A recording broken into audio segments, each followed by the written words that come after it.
Bismillahirrahmanirrahim. Assalamualaikum warahmatullahi wabarakatuh. Kaum muslimin dan muslimat yang terhormat, sahabat dunia maya yang semoga semuanya berbahagia.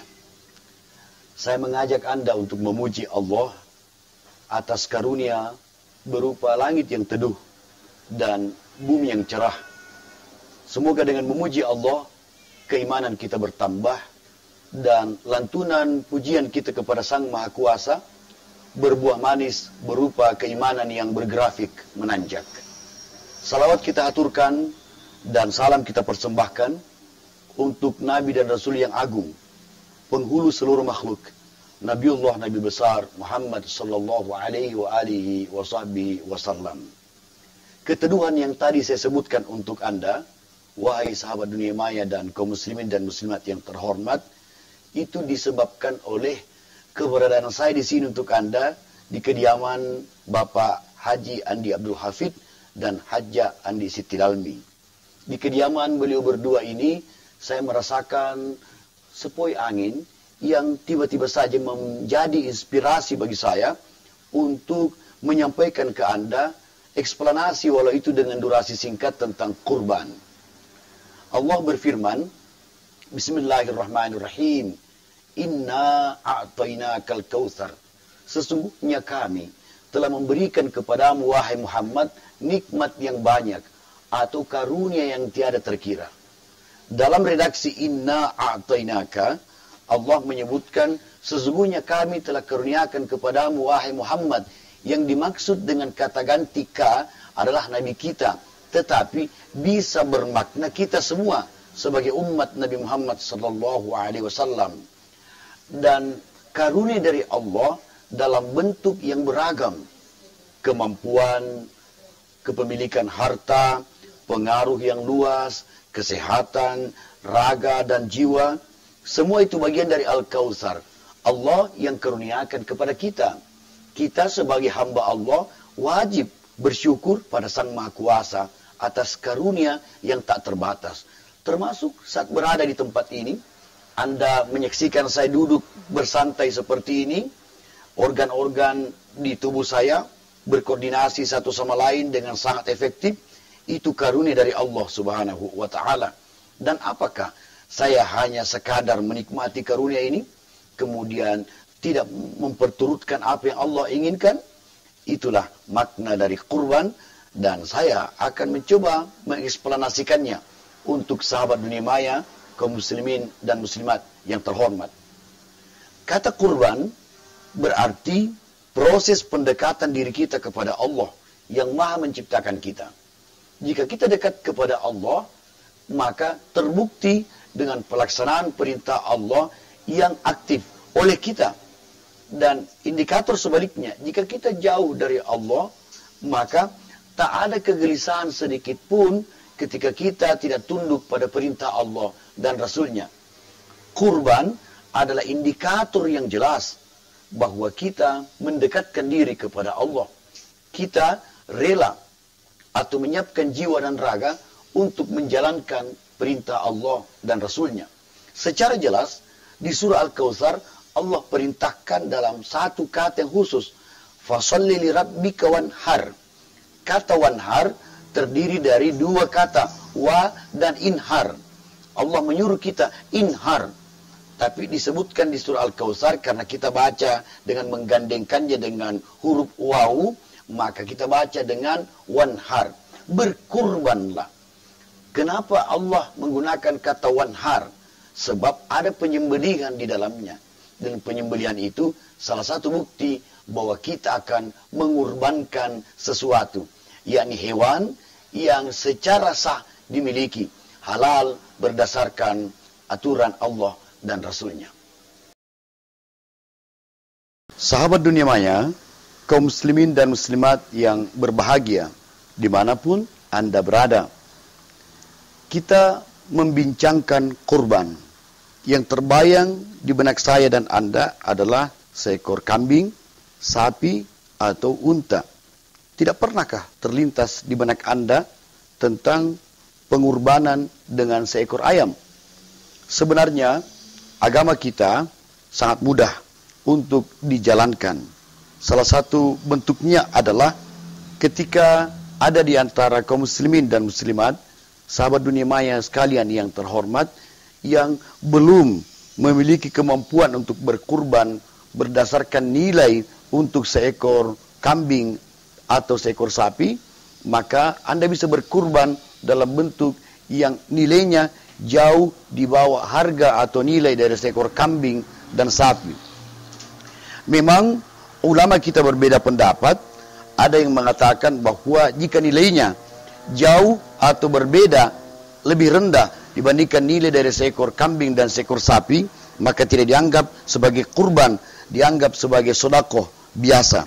Tetapi ada juga ulama yang berpendapat bahwa masyarakat penganut Islam di dunia ini boleh berkurban berdasar kemampuan masing-masing. Tetapi para ulama kita bertemu pendapat dalam kesepakatan, yakni jika Anda ingin berkurban dan untuk tahun ini belum memiliki kemampuan untuk berkurban, Anda boleh melakukan penyicilan kurban. Karena Badan Amil Zakat Nasional negeri kita, terutama Badan Amil Zakat Nasional Kabupaten Bulukumba, telah menawarkan konsep ke kaum muslimin dan muslimat, yakni kurban online Basnas Kabupaten Bulukumba.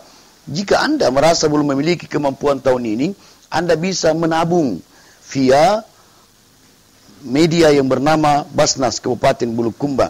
Dan pada tahun mendatang, Anda bisa berkurban secara langsung, juga berdasarkan apa yang jadi petunjuk dari Badan Amil Zakat Nasional Kabupaten Bulukumba. Berkurban pada dasarnya meminta kita atau mengajarkan kepada kita agar kita merelakan apa yang kita miliki, agar kita mengikhlaskan apa yang kita punyai untuk dimiliki oleh seluruh kalangan atau dirasakan oleh kalangan yang lain. Terkadang karena kekuatan cinta pada apa yang kita miliki, sehingga kita tidak rela apa yang kita miliki itu juga dicicipi atau dirasakan oleh orang lain.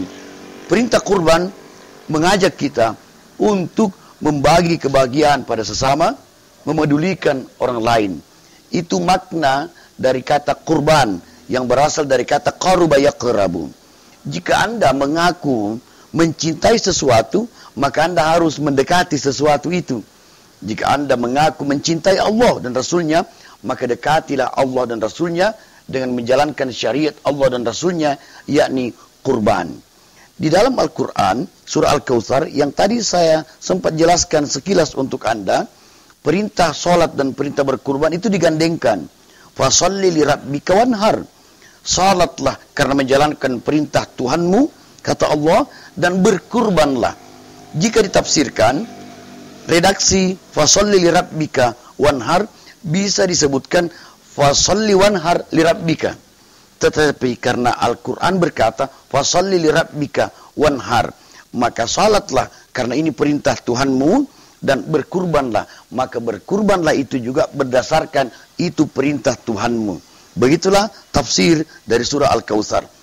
Ketika Anda memiliki kemampuan atau kemapanan, berkurbanlah. Jika belum memiliki kemampuan dan kemapanan, tetap berkurban.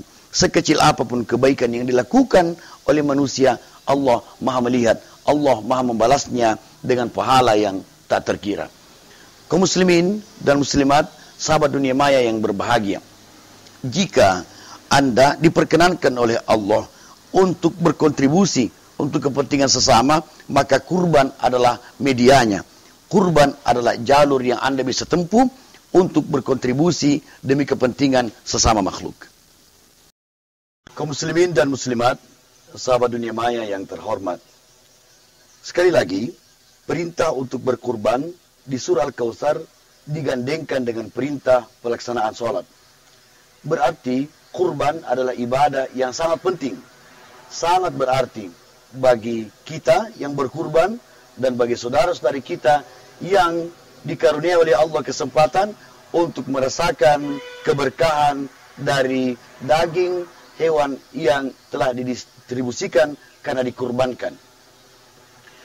Ketika Allah berfirman, Inna syani'aka huwal abtar, sesungguhnya orang-orang atau kalangan-kalangan yang membenci kalian yang berkurban, maka kalangan yang membenci kalian yang berkurban itulah yang akan jauh dari rahmat Allah. Yang berkurban akan dirahmati oleh Allah. Yang membenci kurban akan tidak mendapatkan rahmat dari Allah.